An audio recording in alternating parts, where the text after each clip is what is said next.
Hi friends, இன்றைக்கி வந்து நம்ம ஒரு டாபிக் பற்றி தான் பேச போகிறோம். அது என்னென்னு பார்த்தீங்கன்னா, அழகு. அழகுங்கிறது எதை நினைக்கிறீங்க? முகத்தில் உள்ள அழகா? கிடையாது.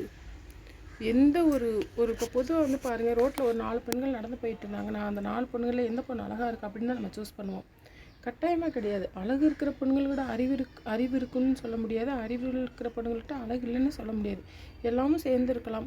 ஆனால் அழகு மட்டுமே சில வந்து பார்த்திங்கன்னா, இப்போ ஒரு மேரேஜுக்கு ஒரு பொண்ணு வந்து செலக்ட் ஒரு மாப்பிள்ளை வீட்டிலேருந்து பொண்ணு பார்க்க வர்றாங்க அப்படின்னா, டோட்டல் ஃபேமிலி என்ன தெரியுமா பார்க்கும்? அந்த பொண்ணு அழகாக இருக்கா, அவ்வளோதான் பார்க்கும். நல்லா முடி நீளமாக இருக்கா, கலராக இருக்கா, கண் அழகாக இருக்கா, மூக்கு அழகாக இருக்கா, இப்படி தான் பார்க்குறாங்க.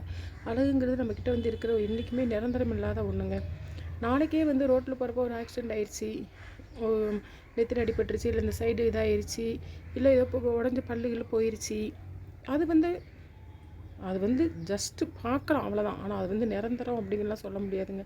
மனசால் வந்து யார் ஒருத்தவங்க நிறைஞ்ச மனசோட இருக்காங்களோ அவங்க தான் வந்து அழகானவங்க. என்னை பொறுத்தளவு. நீங்கள் எப்படி நினைக்கிறீங்க தெரியல.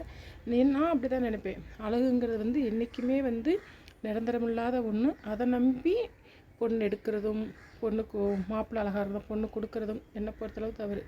மனசாலையும் குணத்தாலையும் யார் ஒருத்தவங்க நல்லவங்களாக இருக்காங்களோ, அவங்க தாங்க அழகானவங்க. அவங்க அழகு என்ன, அழகோ அழகு அப்படின்னு சொல்லலாம். இது உங்களுக்கு பிடிச்சிருந்தது அப்படின்னா கமெண்ட் பாக்ஸில் பிடிச்சிருக்குன்னு மென்ஷன் பண்ணுங்கள். Okay, by.